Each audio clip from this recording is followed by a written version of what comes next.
Hello, everybody. Welcome back to Jury Trial Mentor. Today, Carl and I are going to discuss the case management hearing that was had in Tallahassee last week with Charlie Adelson appearing. Carl, let's jump straight into it. But first, before we do, if you have any questions for Carl after we go through our list of topics that we want to discuss, I ask you a favor. Please type a capital Q followed by your question, and we'll get to as many as we can. So, Carl, we watched the case management conference last week. It was a pretty short one. What were your impressions? What did you see? Well, it was pretty rudimentary for legal proceedings. It was what I would expected. They just want to do sort of a status check, make sure everything's tracking with the follow-on scheduling requirements, such as motions in limine and whatnot, before they get to actual jury selection. But the thing that really stood out for me was the looks of Charlie. He was almost unrecognizable based on what angle you're looking at him. So he looks a whole lot different just since the last hearing that we saw him in. I think that was March. So he seems to be degrading still. He doesn't seem to be as much on drugs. He seemed to be laughing a few times, which I thought was inappropriate. At least for my clients, I don't let my clients laugh and joke around, especially when we're talking about somebody that was murdered. So it just leads me to believe he's not really all there. So but and they also went to the judge afterwards. They were, I believe, they're called up to the judge at the end of the proceedings, and they had a sidebar without any video or audio that we could hear this time. And so I think the judge probably was asking him, "Hey, is there any chance this is going to work out some kind of deal? Is there a deal in the works? Is there any possibility of that?" So I think that's probably what the judge wants to know, because he's wanting to know how realistic is this multiple weeks of trial schedule? Because if it's going to if it's working towards settlement, he just wants to know that. So Is that explain to us what sidebars are about to somebody that doesn't know what you mean by sidebar? yeah, that's where you go up. You can ask for a sidebar to the judge at any time. Any party can. Normally, the judge is going to grant it. That means both the attorneys go up there, and you basically whisper to the judge your issue of concern, and then the other side gets to if there's an objection, the other side states their position, then the judge makes a ruling right there. Now sometimes they do sidebars without the court reporter there. I would recommend attorneys always have the court reporter there transcribing what's going on, because there could be an important appellate issue that judge rules against you, and if you didn't have the court reporter there, then you might have lost that point on appeal. So always make sure the jury's transcribing that. So that's what they're going on there. They could have asked some other innocuous questions or whatnot, but I think that's probably what the judge was driving at. Were you able to see whether or not the court reporter was there transcribing that quick No, I sidebar? didn't.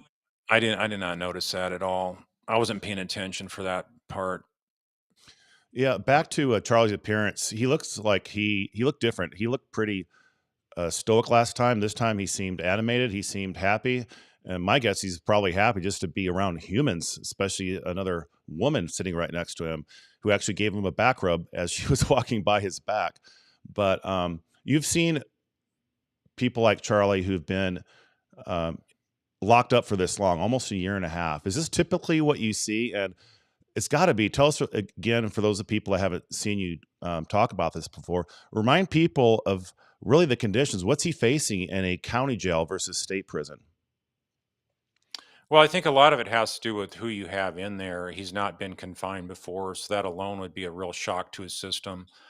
Like in the military, when I've defended soldiers, they're not career criminals. None of them have a history of going to prison. Otherwise, they wouldn't serve the military. But also when I've done regular defense work in civil court, state and federal, a lot of it has to do with how often they've been arrested before. I've had young teenagers get arrested for the first time, either in the federal or state system. So it can be a real shocker to them. But for Charlie living his way of lifestyle to go to the lock cell mode like that, and the difference between state and federal is can be a very stark difference in terms of what kind of threats he's going to face. So we've talked about that before. So yeah, he's he's not going to be doing well. So he's on easy street right now compared to that once he gets to prison. And how easily or readily available are drugs for him. So he's able to get prescriptions to anti-anxiety or meds like that, isn't he, in the prison system? Yeah, they're not going to deny him routine medical care, and that would include those kind of routine prescriptions that a lot of folks are on, including inmates. So I'm sure a lot of the Adelsons are on those kind of things. I know that Jeff LaHaas said that Wendy was on benzodiazepines when he was dating her. So those are very commonly used, but I don't think they would help him with mental clarity necessarily. So that's maybe why he looked different and was sort of laughing like he was. A few times we saw him looking back into the pews of the, or whatever you call the seats of the courthouse, and no doubt none of his family was there. I can only imagine what he's thinking, going, "I'm in jail because of I pulled her out of Tallahassee, Wendy, and now I'm in Tallahassee. It's almost like we did a trade, and they're not here." And of course, there's reasons for that, legally speaking. But my thoughts on that were just, wow. If I'm Charlie, I'm going, wow. I've got no support for my family up here, because indications were none of his family was there in the courtroom. What are your thoughts, Carl? Well, I mean, that was a quick hearing, so maybe they would have gotten to see him in the courtroom. They probably wouldn't have let them hug Charlie, the mom and dad, Harvey and Donna. But the thing is, the real issue is going to be, I think, at trial, because I don't whether the parents are there or not. I mean, I would think that the prosecutors would put them on the witness list and then ask them um, the same way they asked Wendy questions for the other two trials.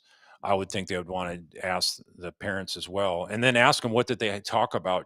What did Charlie tell you about what he has done, and go into the details and the wiretaps and all that kind of stuff. But I think that if they're not subpoenaed, the real issue is going to be, are they going to be there? And if they're not there, it's going to look really bad for Charlie, like his own family abandoned him. So the jury's going to pick up on that. And if they are there, the jury's going to be looking at them and trying to see that not only Charlie's reaction to damning testimony against Charlie, but they're also going to be looking at the uh, the body language and whatnot for the other Adelsons that would be in the courtroom. Yeah, and as someone who's been a juror on three different criminal trials, we notice those things. We notice who the defendant has in the courtroom with them. And it's just one of those things you know. It's like, wow, where are the people supporting this defendant? Friends, family, and stuff. Carl, let's talk about the statement from Daniel Rashbaum that he's going to need. And it was pretty much a warning to the court that, look, I'm going to need up to 6 days to lay out a case. To me, but I'm not a lawyer, that seemed like a lot of days for the defense to put on witnesses and stuff. What's your take on that? Well, it all depends what his defense theory is. So he has no requirement to put on witnesses. But if your client's facing a life sentence for murder, you obviously want to try to come up with some kind of defense to poke holes in the government's case. So I don't know why he would come up with that many days to call different witnesses for this, that, and the other. But if he's trying to point the finger at somebody else, that's normally what I'm going to try to do on a case where my client's accused of something, is not only just point out that my client's not the one that did it, but be able to point out who did it.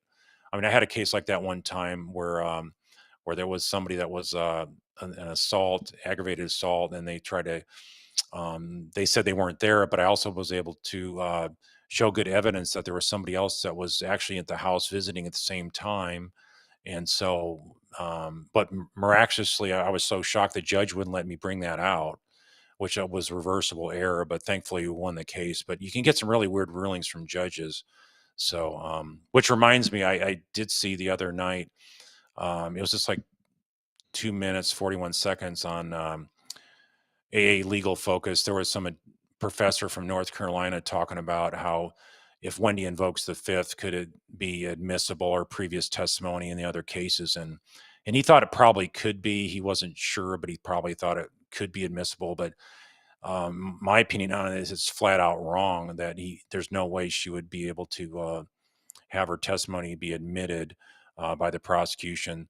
What he was citing was a stretch for civil rules, and it's equivalent to Federal Rule of Evidence 807, and it specifically says that there's different rules apply for civil and criminal proceedings. because in criminal proceedings, like for Charlie, you have the Sixth Amendment confrontation clause at issue, and so you can't just bring in other person's um, recordings, either video or transcripts from another case involving different defendants. So that'd be a violation of that. I won't go into more detail, but it's just I just could not disagree with them more. That there's no way that if she does invoke the fifth, which I would expect to be done, and there's some different angles of that I can imagine that could be successful to keep her off the witness stand. But if that doesn't happen, and she's probably going to have a new attorney, so I think that.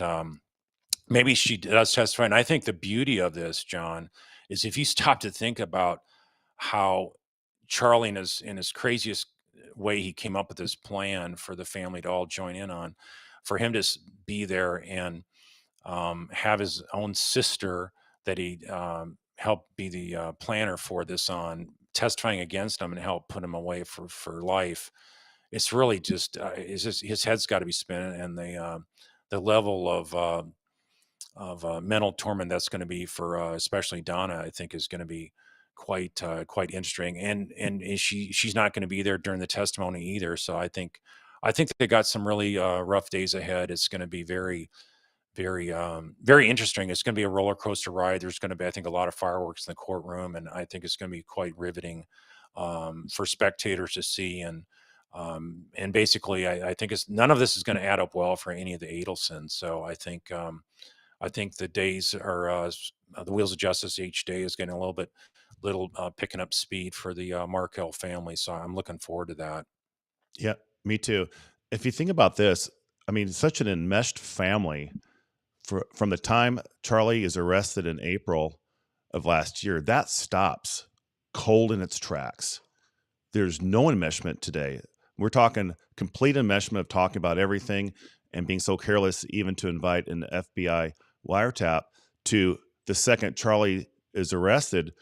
They can't talk at all because all those conversations from jail, from Charlie to his mom to Wendy, and I'm assuming that some of the calls, some of the numbers, she was just on that line as well. In fact, when he calls Donna's number, that could be also an avenue for him to talk to um, Donna, excuse me, to Wendy and Dad as well. So, what are your thoughts on that dynamic? The fact that this arrest is great because it stopped um, all of their conspiratorial dynamics in its tracks. Yeah, I mean, I still think it would be nice if when Donna was charged, then she wouldn't be able to talk to him at all. So I think that's pretty much a real troublesome issue there that she's not been arrested yet. However, I do think it's. I'll say this. I mean, the ability to phone people from the jail on such a extremely lengthy period each day is really bizarre. I've never seen that in any jail. So for him to be able to do that, well, so it's not like the first time I can say this is that odd to happen. But I've never known a criminal defendant I've represented to want to talk to their mom every day for hours a day or 40 minutes a day or whatever. That as a 46-year-old man, I think it's just very odd. And I think it goes to show the degree of family affiliation and all being involved in this murder. So I think, yes, definitely the enmeshment there that a lot of folks have talked about does show that this kind of joint effort occurred when the planned murder happened with all them. Switching gears real quick, Carl, what are the pros and cons of having a defendant like Charlie Adelson testify in his trial? Well, I think, if there's some good information there, you have a credible witness to testify, and you really got to believe. To me, I really got to believe in my client's innocence, and I've put them through the ringer already, and because I want to know myself if they can withstand a brutal cross examination. So when if they can stand up to my attacks, because keep in mind, in my office, I can scream and yell that they can't, the ways the prosecutors can't. So after I give them a thorough beating on cross examination, if they can withstand that, then the prosecutor's actually going to be easier to face because they can't do the kind of beating up on them like I can with words and shouting them down. and carrying on like that. So I want to see how tough they are. So, and innocent people, they can maybe not be the most eloquent in defending themselves, but all the little details that I come out to attack them on, they'll be ready. So those are the kind of things I do for that. Now, if you got a situation like Charlie, where there's this overwhelming evidence of guilt, then I would not want a client like that on the witness stand, because they're not going to do good, because they're going to be fabricating evidence. And unless a client admits that they're lying, ultimately I'm not the one that can say where they testify or not. But if they actually, only if they actually tell me, hey, I'm going to go up there and lie and say X, Y, or Z, then I have to tell them, no, you can't. If you proceed to anyway, then I'm going to have to withdraw from your case during the trial. So so that really doesn't happen. Where in all the thousands of cases I've had, I've never seen it where a client says, "Hey, Carl, by the way, I came up with this great lie I can tell in court." It just doesn't happen that way. They either maintain their innocence, and I don't ask for the details until I form my own opinion, and then I look at them and say, "Okay, here's what I'm coming up with," and then I want them to explain it to me. So and then you sort of filter it out if their story doesn't hold up, and then I say, hey, look, you might want to plead, because that there's no way a jury is going to buy that. And so that's the way it works internally for me, as with the attorney-client relationship with defendants I've represented, and that process works out really good. Let's talk about Katie. If she's called in by the prosecution, and keep in mind she's had 3 proffers, not 1, 2, but 3. If she's brought in, a lot of people out there that I've been watching on YouTube are saying there's no way she'll be brought into this uh, Charlie's trial in the fall. But they had 3 proffers. Let's say they do bring her in, Carl. What are some nuggets? How can she add value as a witness to this prosecution against Charlie? Well, despite her baggage, if they bring her on for something extremely damning, like if she can prove that the Adelsons were paying for her 3 attorneys, that would be a huge dagger against Charlie. And the fact that she's already convicted of murder, that's just gonna show that, so that he had such a motivation to defend everybody charged with this crime, that especially the middle person, Katie, that he's willing to spend however hundreds of thousands or a million plus that he spent on not just one trial but 2 trials, uh, defending Wendy with 3 attorneys each time. I mean, that's just an astronomical amount of an attorney fee that you just don't see people working hourly wages being able to afford 3 attorneys like that. And then you have no family, as the supposed ghost family member that paid for this, according to her, or what it's wherever I've seen that. It's just preposterous. So, but I think with all her baggage of lies and whatnot, if there's something very damning, and then she can bring that out, and has, if they have the documents to prove that, I think that would be very, very useful to help seal a deal. But I think any amount of other ways of evidence they bring out about their relationship, the fact we've got the photos of her sitting there at the beach with Wendy as well, and we have other witnesses that could bring in and talk about their relationship. So, do you need Wendy to convict Charlie? Absolutely not. Would it be an additional good thing to as additional weight to do a total body slam? Yeah, I would do that. And if she's got credible information, and you can play to her sympathy that she was basically a puppet for the Adelsons.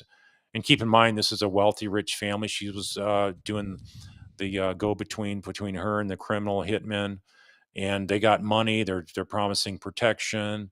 They're promising to take care of her children. You have all these lures for her, that as a somebody that's otherwise going to struggle the rest of her life, most likely. That could be very appealing if she's an opportunist and looking for a quick, easy street ride the rest of her life. So, if you just played all that out to her, if that's truth based, as the prosecutor determined that to be truth based, then those are kind of things I look at. If I would call somebody like Katie, and if I was prosecuting a case like this. I think if they call her, it's going to be because the prosecution team realized that she can fill in so many details. She can talk about conversations with Charlie and implicate all the other Adelsons that are tied up in this. And another thing I want to talk to you about, Carl, is as an avid user of this communications app called WhatsApp, they did mention that they had WhatsApp information from Katie.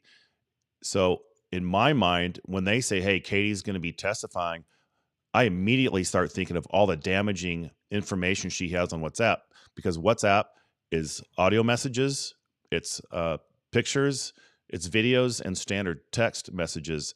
So, and in the amount of proffer, all that detail, they don't have to go through it. They can say, "Okay, give us your phone," and then we don't know this, but they could have been going through hours and hours and hours of streaming data that she had with Charlie, for instance, all for all this time in planning their murder. So I just want to make that quick aside, Carl, because I'm hopeful for Katie being brought in by the prosecution. And again, I'm thinking straight away about that damning WhatsApp information she's going to have, because remember, it was brought up in court. So, what are your thoughts? Katie, do you think she can be better on the stand this time than she was last time if she gets called in? Well, she can be better because she'd be telling the truth. So she was not a good liar. She was very terrible at it and just totally unprepared. It was just a complete disaster. And it was just shocking to see that on a murder case, that somebody could be so ill prepared and just tell all these stories and claim to not know things or ask for documents from the attorney to refresh her memory. It was like she had not thought of this case in 10 years and was going in cold, having no recollection. But even then, you would have a better recollection than what she talked about. So, and attorneys should prep their clients. So she had whatever prep she had. Obviously, it didn't work, and it's a textbook case of a client on the witness stand basically imploding with their case. If there's any reasonable doubt, she removed all reasonable doubt every time she opened her mouth. We'll take our first comment now, or question, Carl, from Juana. She asks, if Rashbaum gets Charlie to testify, it's actually more of a statement. If Rashbaum gets Charlie to testify, that will be 100% conviction.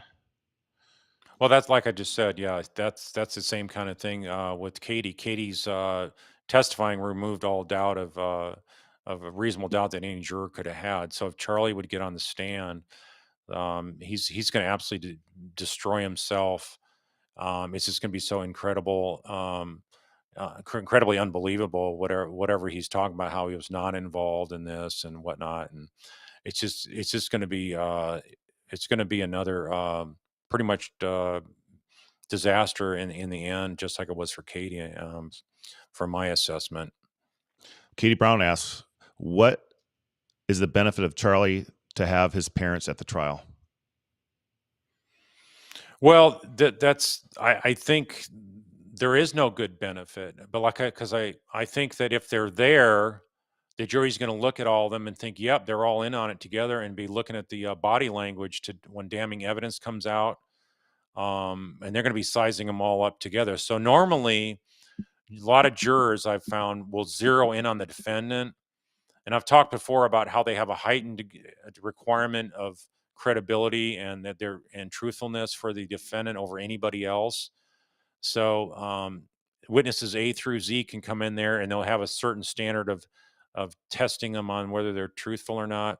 But you put a criminal defendant on there, especially on a murder case, and they're going to have a heightened factor of cynicism and scrutiny, and it's not going to go well for Charlie to have his parents in there, because they're going to have that same kind of scrutiny on the parents and reading any kind of verbal cues, nonverbal cues between all of them, and it's just going to be it's just going to really be bad for them. And yet, if they don't show up, it's going to be really bad because everybody's going to think that the jurors are going to think among themselves, and they may not say it ever openly, but they're going to think, the parents aren't even here defending their son. That means they're guilty.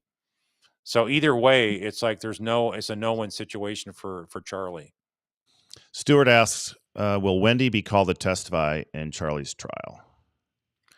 I mean, they've done it the last two times, but and she's fought it. I know she fought it at one initial level for a deposition. I think it was a defense deposition. She fought it all the way past the trial level up to an appellate court. So Wendy does not want to testify like she had to against Katie two times, including the first time against Sigfredo Garcia. But there is the Fifth Amendment there that directly conflicts with that statute there that Florida has, saying if you're subpoenaed, you have that somewhat qualified immunity. And so in this particular case, I'm not going to get into why I think an attorney could representing Wendy could defeat that subpoena, but because I don't want to give him any ammo, but I think it's going to be great when Wendy testifies because it's going to be one of the most damning things against Charlie because the body language, the interaction, and the way Wendy came across is just a heartless person towards Dan's suffering and her own kids and whatnot. It just the way she came across so terribly. I don't see that changing if she comes in and testifies this next time. Dee Dee has a statement, Carl. Charlie's defense will be, you have the wrong Adelson. I know you can't really get into tactics because you might give them some ideas, but do you have any thoughts on that? Well, I don't, it doesn't matter what they try to come up with. They're going to try to, like I say, a good defense attorney's not going to just say, "Well, you can't prove it beyond a reasonable doubt," but they're going to try to say, "But they should be going after this other person," and then you name that other person. So yeah, he could be doing that against his mom or Wendy. Probably not. I would think that less likely his mom. He's going to point the finger at Wendy and try to say Wendy had some other cohort like since Jeff Claus didn't work out, she had somebody else to do that. Maybe he's going to bring in other dirt on Wendy, and by bringing in the dirt through the attorney, that's going to be an indicator that, well, gee, maybe he wasn't a part of this plan because he's doesn't mind his attorney bashing the character of Wendy. So, but it doesn't matter. I don't foresee any kind of evidence panning out as being persuasive at all to any kind of jury that I've been before ever. So, it's just I think his case is dead in the water. Scott has a very interesting statement. Donna and Harvey will be elephants in the courtroom, especially when her, meaning Donna, tapes are played. Involves the two of us. No chance she steps foot in Tallahassee, is Scott's thought. Yeah, she unless she's subpoenaed, then she'll have to at least, unless she's going to fight it under Fifth Amendment grounds like Wendy did. So I mean, at least you're going to have probably have a huge legal fee expense fighting a subpoena for both Harvey fighting it and also Donna fighting it, and then also Wendy having to fight it again. So you can put them through quite the ringer financially just by subpoenaing them. So it'll be interesting to see how that plays out. Well, plus, Carl, if she shows up to the courthouse, that just makes it easier for the prosecution to arrest her, doesn't it? Yeah, but I don't think that's I don't know if they would just do that for that reason. So I think the bottom line is they probably already determined when they're going to arrest and how they're going to arrest, and it might be very well that they could do that. But I would say that the longer this drags on, the least they look like they're aggressive prosecutors. Gary has a comment. Donna won't be in court. She'll be indicted about 2 days prior to trial. I like Yeah, the way I he's mean thinking. that could be one of their strategies. I mean, I hope it doesn't last any longer than that because it's just appalling.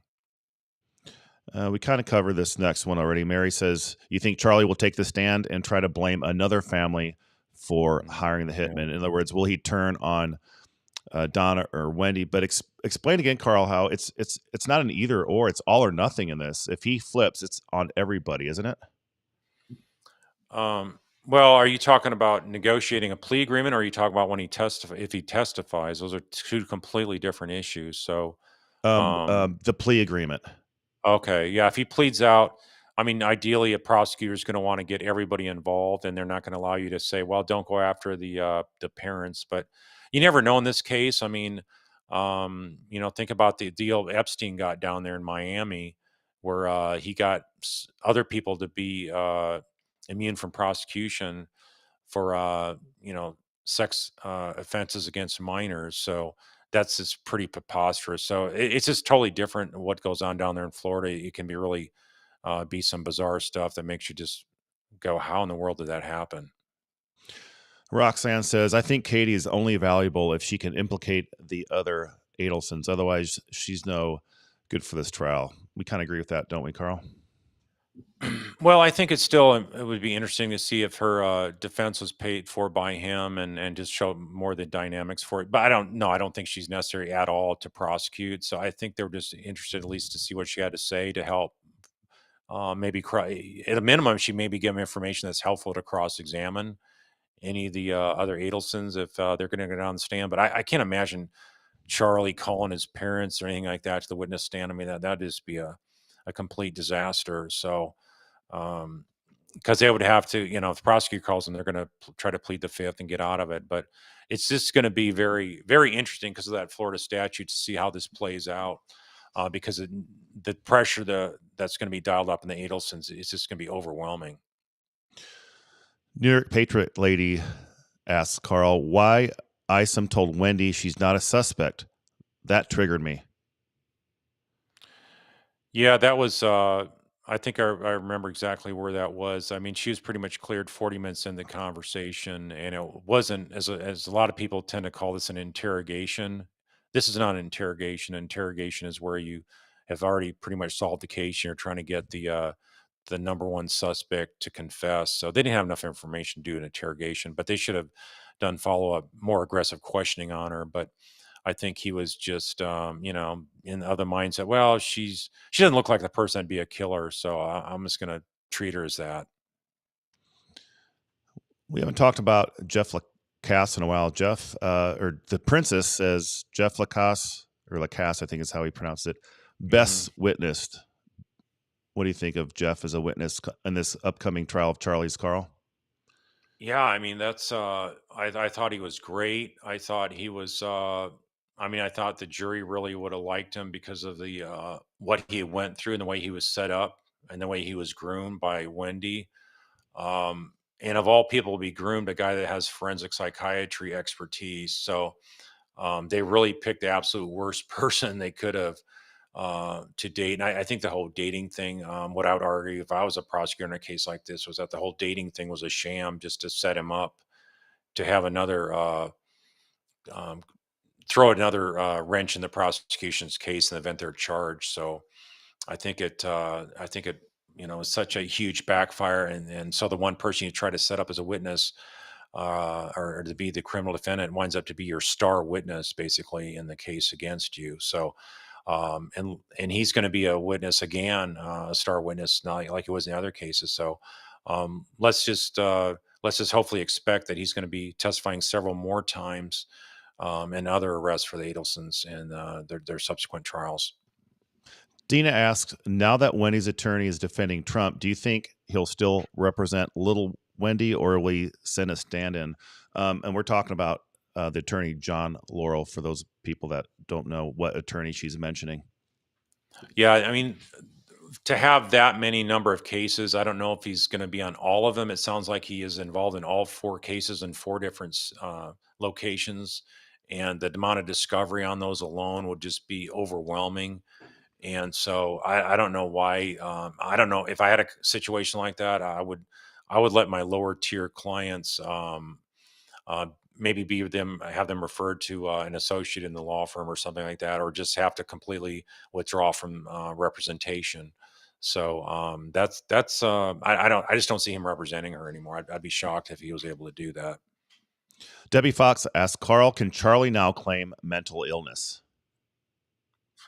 Well, insanity is always an option you can use. A lot of times, folks will try to use that on a murder case where it's overwhelming evidence, but the level of degree of proof, you basically for insanity, you have to admit you did it, and then basically, hey, have your defense be, but I had a mental condition that did not let me appreciate and understand the ability to know right from wrong. So that's sort of the nuts and bolts of what insanity defense is. So you have to admit you did it and then claim that. So there's no level of insanity here that I would see that's possible. I mean, he was high functioning enough to run a clinic and have all those boats and fancy cars and a nice house and whatnot. So, and he traveled quite a bit as well, and so he was spending a lot of money, had a lot of cash in his house and his safes and elsewhere around the house. So, I just don't see that as being even in the realm of possibilities. Okay, next one. New York Patriot lady again. She asked a good question. Do you think Donna or Wendy hired a moving company before Dan's murder? Well, that's something that we had talked about before. I think it would be important for them to inquire into that, and so I don't know, which I think it was a company because as I understand it, it was like a month later that she came and had her stuff taken out of there. So I don't believe that any of the Adelsons went back there to go recover the stuff. I do think they hired a moving company. So if they planned that out before the murder, I mean that would be very damning, and I would use that as well as the prosecutor. But I don't know that the investigators are that savvy to unturn all those kind of stones. But that's a great point. Let's see. Scrolling through here real quick, Carl. Oh yeah, this is a good one. The Yardbird dinner.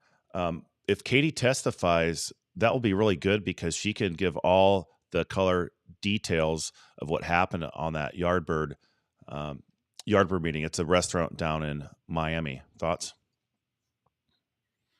Yeah, I mean, but I don't. If they're talking about the case, that's one thing, and then what kind of details were provided. I mean, the real level of credibility would be in the levels of details. So I don't know, but you can't really corroborate it. So I don't know how much that good is going to do you. I'll be looking for things that corroborate her testimony. So unless you got documents or some kind of concrete evidence, some film or something like that that confirms and corroborates that, you're probably not going to use that evidence for Katie.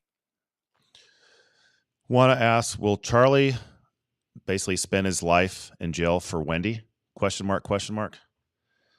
Yeah, that's really a huge question. John and I talk about that a lot, and as we see a lot of comments here as well. Um, I, I, I, been maintaining that I don't see Charlie flipping. Johnny thinks he will, but I think maybe that he's getting some life in behind bars, and he's got a sample of that. There's maybe a greater likelihood that he would. I think that. If I had a situation like this with Charlie, I would clients that I know they're not going to win. If I can't convince them to cut a deal, then I would withdraw from the case. I don't want to be a part of a losing proposition. So basically, I have a real confrontational meeting with my client, and we need to discuss the real truth and the likely outcomes because attorneys owe that to their client to discuss. All the pros and cons of every decision that's made, and one of them that's only the sole decision of the client is where they plead guilty or not. So to be an effective advocate and representative for your client, you need to have those frank conversations. So um, anyway, I just don't know what's going to happen in a case like this in that regard, and nobody knows. But gosh, it would sure be a nice thing to see him flipping on the other Adelsons, wouldn't it? Yeah, for sure. Don Taquisto asked, "Do we have a witness list yet in this case?"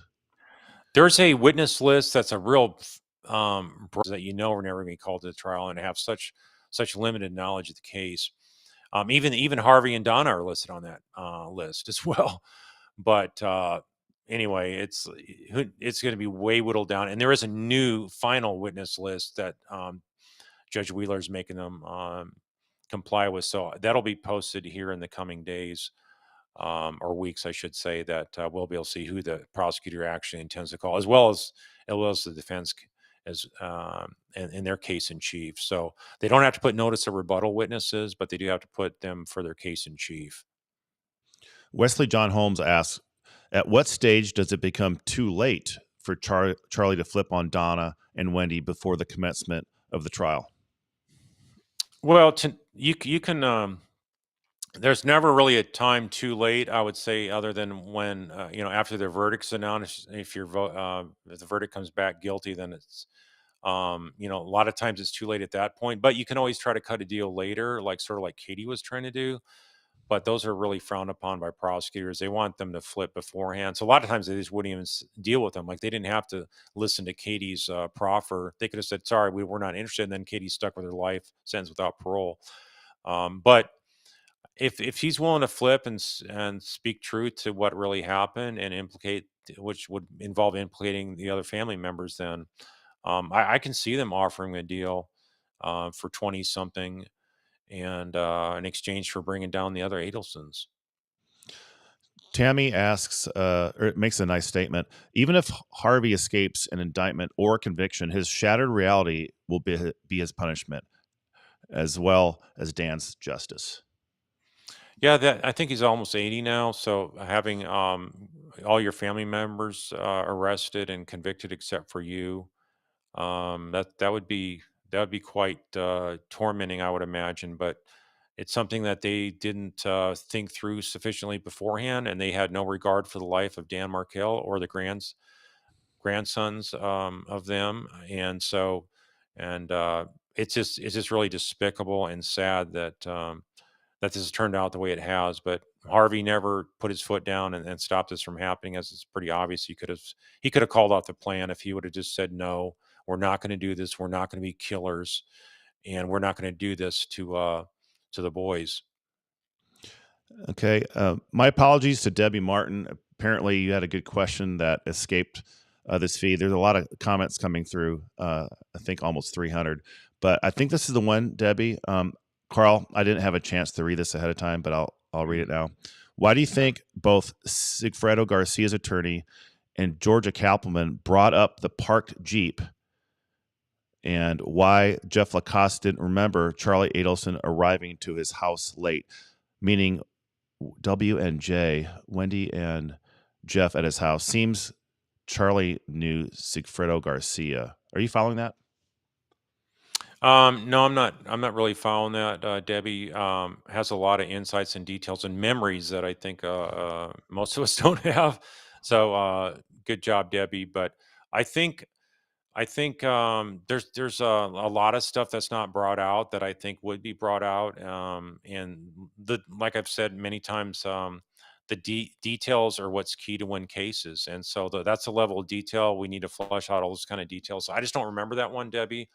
But that's a great point, and it highlights the fact that you got to get into those levels of details. And it may not be probative to be useful to indicate guilt that you could argue in your case in chief as a prosecutor on a case like this, but it's definitely something to unturn every stone. So I just don't remember that one, Debbie. But yeah, definitely good job on trying to unturn that stone. And I would just say that if there was some information that showed that Sigfredo had more involvement with the conspirators, then that would be definitely helpful to show that that this was had more action in the planning stages and awareness than what we were led to believe earlier. Jocelyn or Jacqueline, I'm not sure how to pronounce your name. I'm sorry. Ask Carl, who would Charlie's attorney call for witnesses to defend Charlie? That's a good question. It depends on what your defense case theory is going to be. So, as a defense attorney, you have to have a theory of what you're going to tell the jury, and then have all the witnesses that support that theory. And so, it could be more of like I say, it could be just more attacking the government's case and trying to bring discredit upon the way they did it. Maybe bring a criminologist, a forensic expert to try to refute certain things, or maybe bring somebody that challenges the video enhancement or something like that. But I just don't see any of those as like really avenues of credibility to be able to avoid a conviction. A little detour, real quick. Carl Fancy Fiction is saying hello, and want to shout out Hey, to her. Fancy. Hello, Fancy. Thanks for joining us today. Appreciate all your excellent social commentary on this family in Florida, and I'm glad to have you here. Keep up the great content. Right. And the next question, let's see here. Sonny Tanner, what can the state offer as a reduced charge for Charlie's cooperation, and is it likely? Well, there's always, different degrees of murder, and or they could charge him. I would imagine most prosecutors around America, they charge some level of murder if somebody was directly involved, as much as he was. So they could always offer a murder to be able to. It's more of like a heat of passion kind of thing, but this is like cold blooded murder that he planned out with his family. So that's the kind of thing that they're gonna get him under some kind of murder, but it's just not going to be the highest level. And so different states have different things like 20 to life or something like that with chance of parole after 20 years. So they'd offer him something opposite of what he's facing now, which is life without parole. So that's the kind of thing that I would imagine if someone's in Charlie's shoes, it did want to be desperate to figure out what's the best way out of here. But a lot of people that spend big bucks on criminal defense, they always want to like roll the dice because they think money is going to solve all their criminal problems, which Car- are their legal problems, and it just doesn't always work that way. Carl, do you think Charlie will last in prison if he's convicted and goes to state prison? I would be surprised if he's alive a year after he's convicted. I really mean that, and so it's going to be such a horrible, nasty wake up call, and he has no idea what he's going to face. And Florida prisons are pretty violent, and I just don't see him. I don't see him wanting to stay in the protective custody portion. I see him wanting to go out, and he thinks he can be one of those gangster types and be a Latin King type equivalent. But he really has no. He has no really identity group there in the prison. I mean, he's not going to identify with the Aryan Nation. He's not going to identify with, Latin Kings and any other gangs. He probably is just going to be more, if there's an identity, he's going to identify more with elderly people. But I just don't see him being able to handle it. And despite being on medication, I'm really worried about what would happen if he really realizes and this all sinks in that he did all this for Wendy, and Wendy's out running around. So I think it'll be easier for him if he mentally knows that Wendy went down. But I think he'll try to come clean on Wendy. If he doesn't before trial, I think he's going to want to cop a plea and try to get some reduced sentence afterwards, sort of like Katie's been trying to do. Dee Dee has a statement that has been going around in my mind for a very, very long time, Carl, and I resonate 100% with it. She says it's unbelievable that out of the four of them, that not one had enough sense to say, hey, wait a minute, this is a bad idea. Right. I mean, it's just baffling. It's really shocking that Donna didn't have the education or whatnot, but Harvey, he has a successful business, and I mean everything about business is involving risks, right? Litigation risks and whatnot, and the chance of litigation risk is there's not a thing higher than planning a murder and then allowing your son to do this and just be talking all that tough talk. It really makes me believe that all that bravado talk of Charlie, they actually believed. I mean, somebody like Charlie, that's just all talking the big stories like that.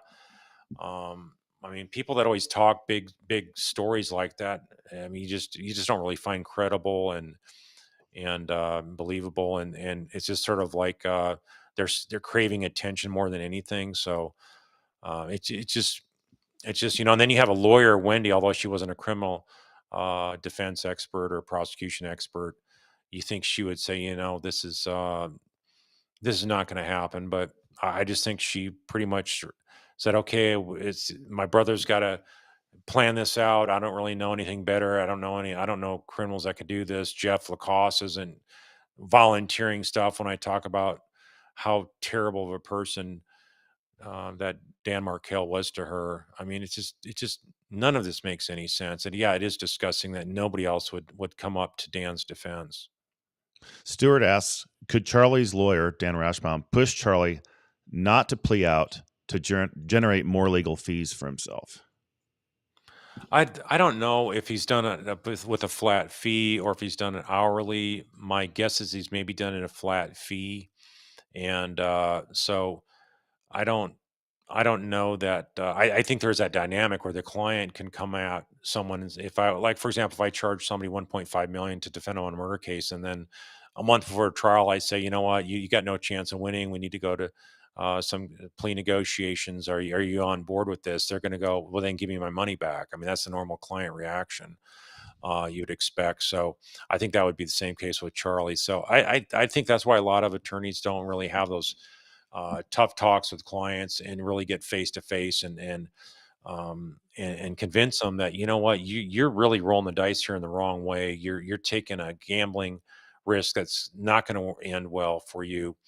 And so would you really is your best option is to see the light of day sometime outside of the prison walls, then you better cut a plea. That's that's the best guarantee you have, right? So there is no guarantee when you go to trial. So it's very difficult for a lot of attorneys to have those conversations with clients, I think. And so I, I I think there is that possibility that in a case where a client doesn't have their attorney really wire brushing them and beating them down with the truth of the likely outcome and the bad consequences, then a lot of people do go to prison. Then, because think about it, after the trial and the verdict's announced, they're right away focused on sentencing, and the lawyer is going to probably cut out of there, and they're going to have to hire an appellate attorney. And so at that point, I think that the client really wants to end the relationship with with the attorney and vice versa. So I think it's just a really it's really about the dynamics of the attorney client relationship, and each of these is very different. It's very much personality driven, and their sense of what's doing the right thing for your client. So no idea what's going to happen with regard to what Rashbaum's tactics would be in this, but it's a very exciting thing to be a lawyer, having these kind of conversation with your client, and then trying to have client client control, and have the ability to be persuasive with them, to tell them the options frankly, truthfully, and not have your client also then turn on you as a sellout, or you're just not trying, or whatever else kind of thing you could get from a defense defendant like that. So Sonny Tanner asks, I feel like Georgia is done with this and is done playing games.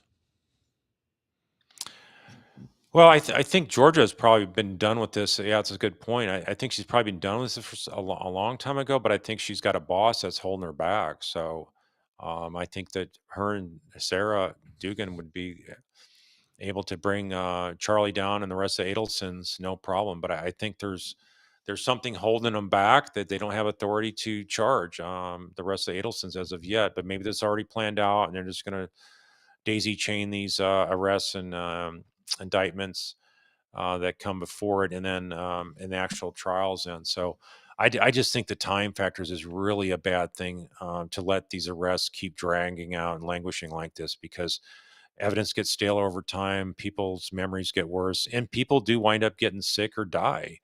And there's a lot of key witnesses for this case. I would hate to see that happen. So, and we want to see justice for all the Markel family as well. They're suffering way too long for this. So, I hope they do the right thing. And I've seen a case where there was even more doubt of guilt or innocence, involving a husband wife murder in Florida there, that Georgia took to trial, and it was involving a wife that was drowned in a pool, and she got a conviction of murder against the husband, and it sounded like it was really an iffy case, and there wasn't a whole lot of evidence per se to get a conviction, but Georgia got a conviction on it, and you can see her talking about it in the news media afterwards. And she basically was saying, yeah, you didn't really know the way this would turn out, because the evidence was that you know um, unclear necessarily, but the jury believed the prosecution's theory that he was behind it, and he got convicted of murder, just like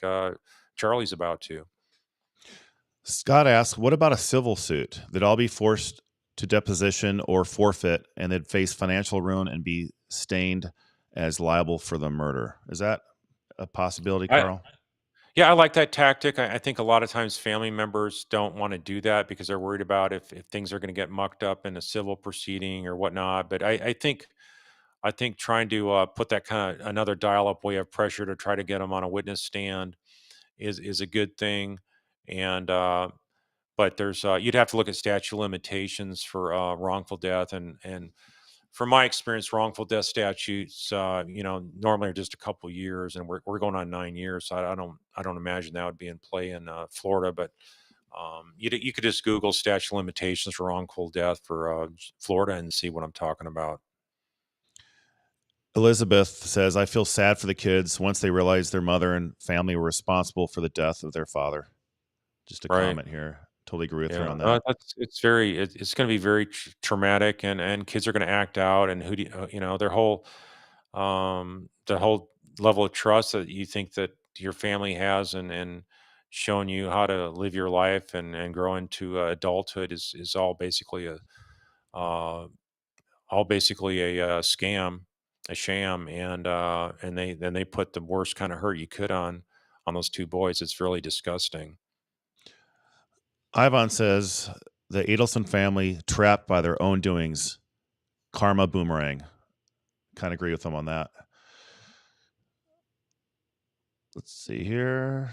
Here comes another comment from Don Carl. Don says, I hope they have the authorities in Miami queued up for the day that guilty verdict hits. Champagne is chilling. This has been way too long. Awful. Right. Yeah. I mean, if you look at all the comments out there on any kind of channel, I mean, it's all about why aren't the rest of the Adelsons arrested? I mean, I think there's 99.9% that have, particularly about Wendy and Donna. It's like, why aren't they arrested? There's enough evidence there. All the family was in on it, and so there's just something really strange in Tallahassee of why they have not arrested him yet. It just makes no sense. Hive Mind says, how many of the well-connected friends are still standing with the Adelsons? That's a very good question. I don't think we have an answer for that. Mm-mm. Let's see. All right, Carl. There are a lot of comments here, but some of them are repetitive. I think we're going to end it on that note, Carl. So I want to thank everybody for joining us today. Sorry we didn't get everybody's comments, but we had, I think, over 300. And Carl and I will be doing one or two more live streams before Charlie's trial in late October. So you'll be advised through the YouTube notification system on that. But it's all about justice for Dan. It's a slow roll, as Carl points out, and it needs to happen, but I think that it will. I think the pipeline has already been set out in the prosecution's office, just my prediction, and that they are going to go person by person by person up the chain until everybody who's guilty and taking part in Dad's murder is brought to justice. Carl, final comments? Yeah, I just think that the only reason we're here is because we're shocked and outraged of injustice being done. I wouldn't be doing this right now if I wasn't just like appalled and disgusted that this injustice to the Markel family has been going on for so many years.